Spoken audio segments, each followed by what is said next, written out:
All right, guys, we need to talk about this wannabe vegan Jesus cosplay lunatic named Earthling Ed.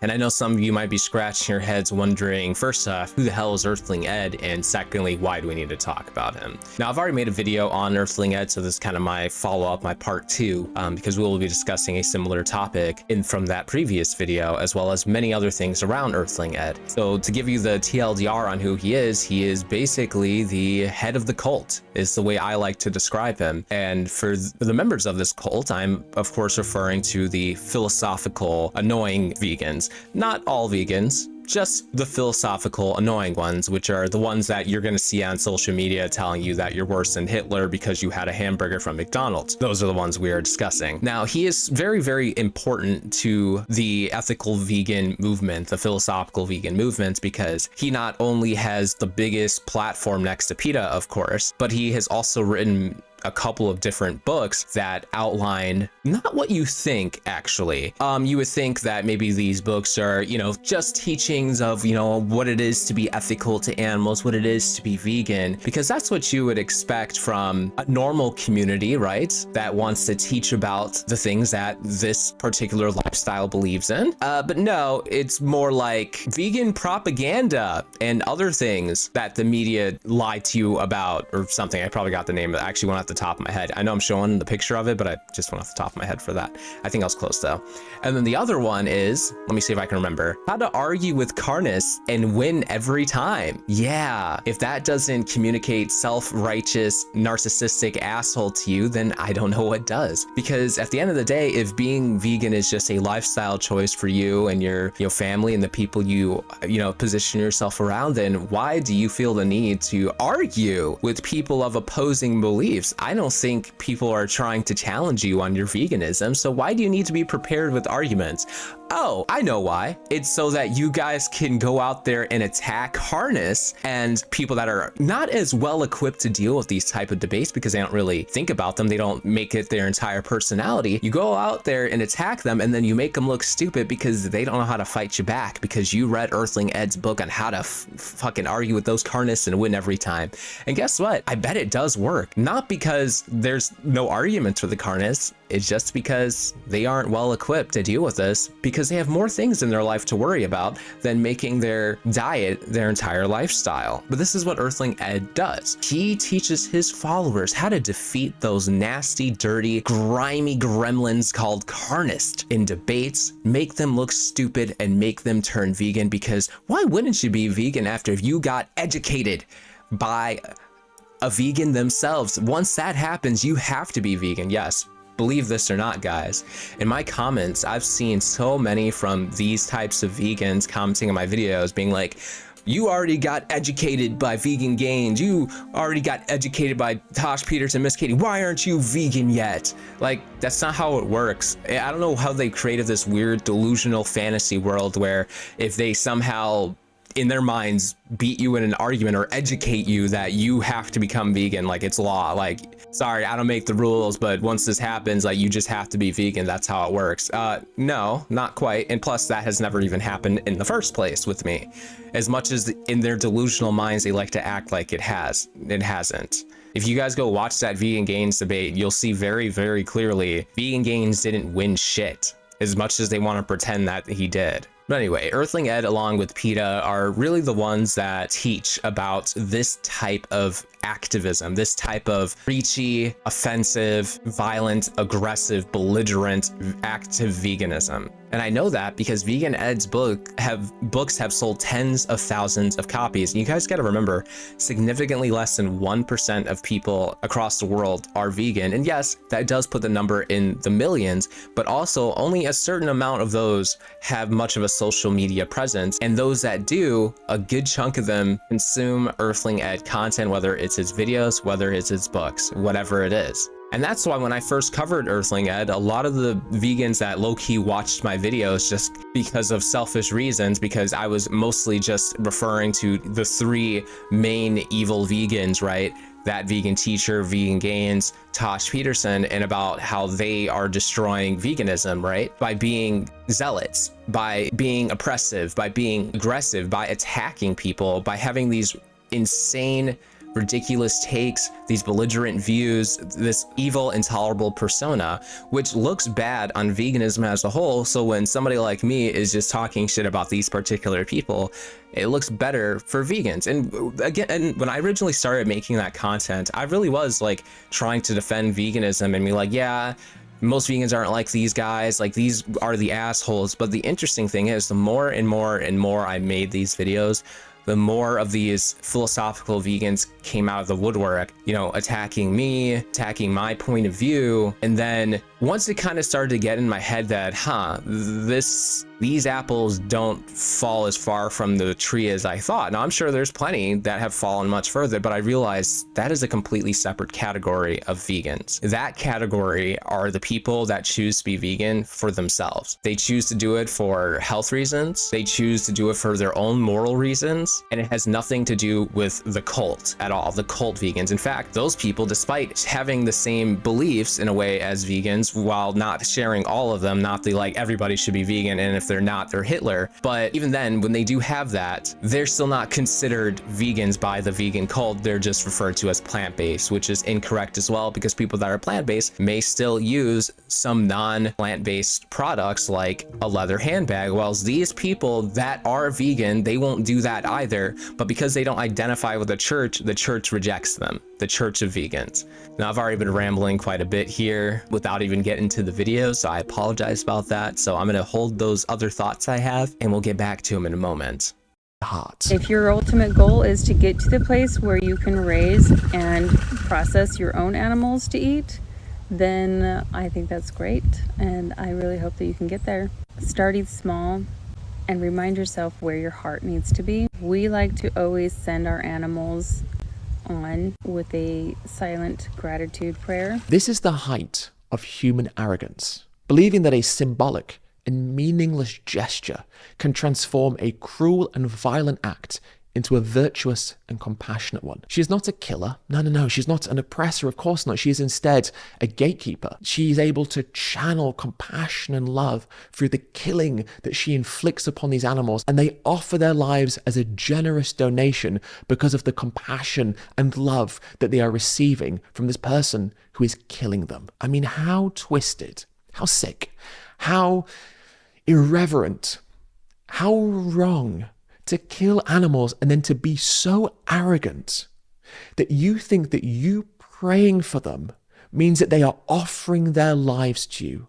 How deeply disturbing is that? To think that you have the right and the power and the authority to kill, to slaughter, to bleed these animals to death. Big dog, are you projecting? Because you're calling this narcissistic and arrogant and claiming that supposedly they believe that this turns the act of slaughter into something beautiful and wonderful for these animals. That's not what they're saying at all. They give the prayer not just for themselves, but actually for the animals. It's like you can't see another person's point of view. These people are obviously religious. In the Bible, it says very, very clearly, it says that humans have dominion over animals. Now, I'm not somebody that really reads the Bible, but this is very common knowledge if anybody knows anything about Christianity. Now, I can't assume that these people are necessarily Christian, but it seems that way. So that's just what we're gonna go with. So to them, in their reality, praying for the animals is a service to them, to these animals. That's what they truly believe, and that's perfectly acceptable. It doesn't mean that they think that praying for the animals somehow just absolves them of the fact that they killed the animal.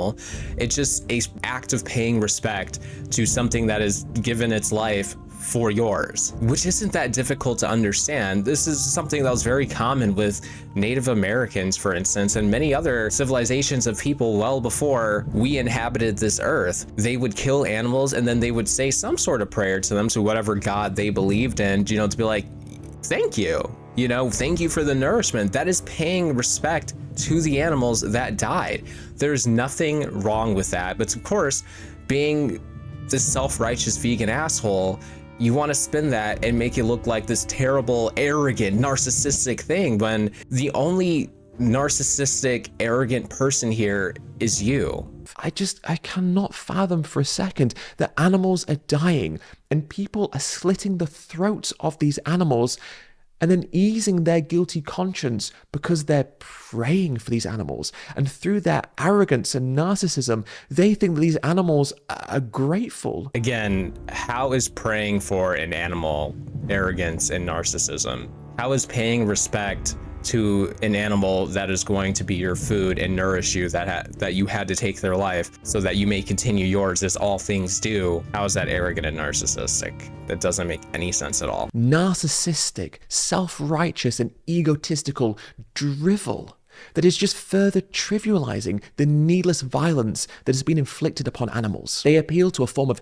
tyrannical spiritual hierarchy where they believe that they've been granted some divine and moral right to own the bodies of others and to slaughter them unnecessarily just because they want to. And they think that doing so fulfills or maintains some kind of cosmic governance. And in their nauseating delusions of grandeur, they have the audacity to claim that their merciless and violent actions are actually signs of compassion and benevolence. These people are dictators over animals. These people are dictators over animals. All this drivel, yada yada, whatever, dude. You guys want to keep calling it unnecessary, and you can keep saying that until owls fucking fly to Mars. It will never make it true. The fact that just for you to survive on a vegan diet, you have to supplement yourself out the wazoo tells you that humans ain't meant to be on a vegan diet, big dog. Just because you can get by on it if you're wealthy and privileged enough and have a lifestyle and a body that can manage it for long term, for many, many, many years, that doesn't mean that you should do that. It's not logical, it's not wise. And you keep trying to call these people arrogant and narcissistic and act like they have some sort of divine God complex, when in reality, it's you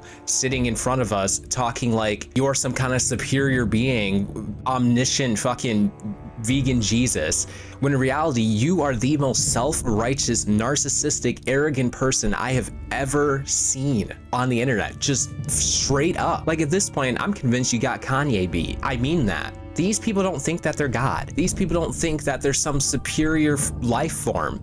They are people that need to eat. It's that simple. And they want to cause the least harm to animals that they think they can cause by not contributing to factory farming, by raising their own chickens and cows themselves, by giving them the best life that they can possibly give them before they have to give their lives to them. That's it. It gets no deeper than that. Hello, good morning. It is butcher day on the homestead, and we are getting ready to butcher about 55 Cornish cross hens.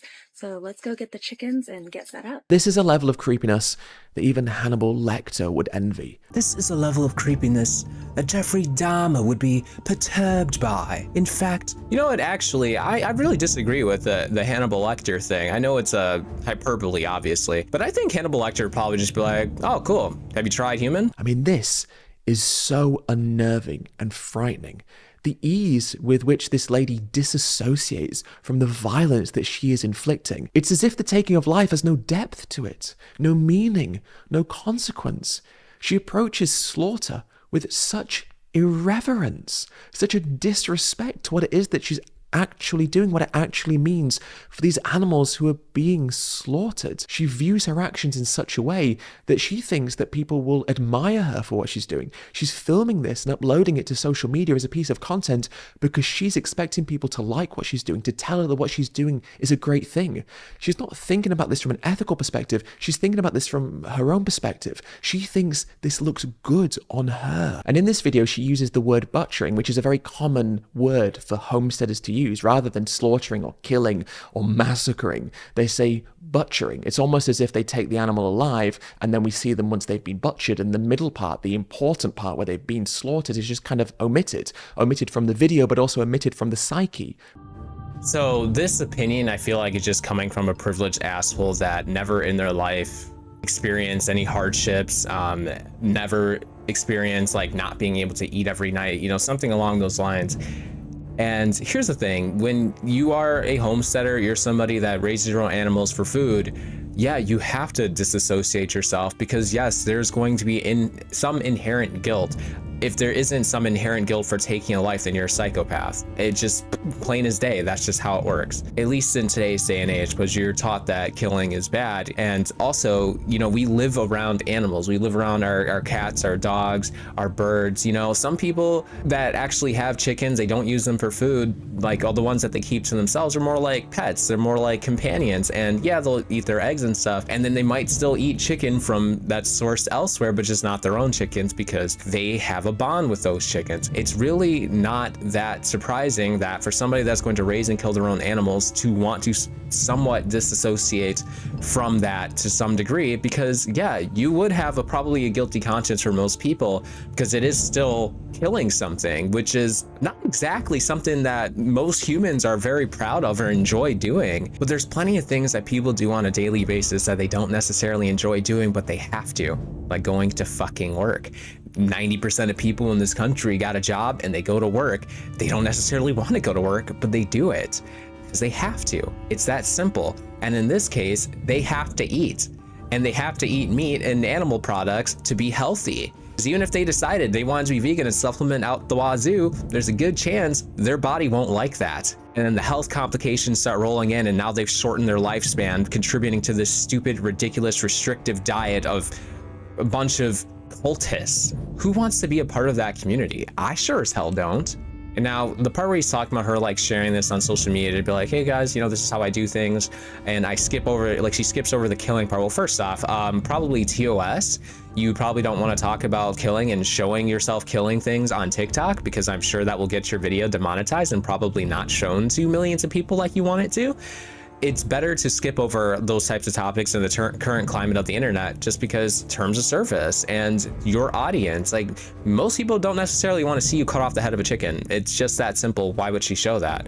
Now, obviously, yeah, she uses the term butchering, which is perfectly fine. It's not that she's using some kind of euphemism. This is like this weird thing that you guys do where you always think when people use these other terms, like when people say beef instead of dead cow carcass, that, oh, it's such a euphemism. Like, yeah, beef is a more palatable term than cow carcass. Like, can you guys imagine, instead of going to like a Texas Roadhouse and ordering a steak, instead you're like, ah yes, can I get the rare cow carcass fillet, please? Like, how stupid can you be?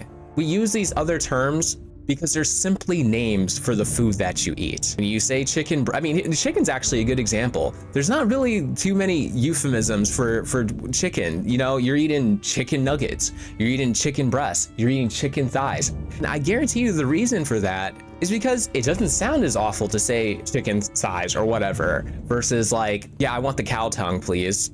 No, you just say lingua, like, which actually means tongue, but either way, it's a name for it. Or steak, it's just a name for it. Filet mignon, it's a name for it. I don't understand how this is that difficult for you guys to understand. And then you got like things like T-bone steak, you know, like the bone is in the name. Like, people aren't necessarily trying to hide what they're eating or what is being killed in this situation or how it's being killed. Like, people understand you can't butcher an animal without killing it. Like, you know what I mean? Like, that doesn't make sense. Like, people can make that conclusion themselves. She's not necessarily trying to hide anything for the purpose of like creating this euphemism. It's more so probably just to make sure that her video gets views and doesn't get demonetized. I make videos on YouTube all the time. I'm sure you understand that. When Tosh Peterson uploads videos where she's showing a headless goddamn pig, those videos get demonetized and she doesn't make any money off of those. So maybe go ask her about how that works. Anyway, guys, he rambles some more about the ethics of slaughterhouses versus homesteading. Of course, he somehow finds a way to say that homesteading is actually worse than slaughterhouses. I don't know. I don't know. I really don't. I guess his justification is, oh, well, there's no regulations with homesteading, so there's probably even worse practices happening. I don't have proof of that, but there's probably worse practices making homesteading actually worse. Can you imagine a world where everybody kill their own animals? Yeah, actually, go back about 200 years, and that was a very common practice, people. Most people had goddamn farms, or they hunted, or whatever they had to do to get animals. Go back even further, and it's all about hunting. You got the Native Americans hunting bison together. Like, dog, this is just called being human. You call yourself Earthling Ed. Maybe you should start calling yourself Earthling Idiot. But anyway, That's it for this video. Let me know what you guys think in the comment section below. Oh, wait, guys, before you go, remember, I have a book, and it's way cooler. And it's way cooler than Earthling Ed's shitty books about vegan propaganda and arguing with carnists. If you want to read something actually entertaining, written by somebody that's not an annoying vegan piece of shit, here you go. The Elevator Man. It's a horror mystery story. You can buy it on Amazon. If I remember to put it in the description, it'll be there, possibly in the comments, something along those lines. Or you can always find it on my profile page. But I'd really appreciate it if you guys could read it and give me some feedback. But anyway, see you guys around. Take care.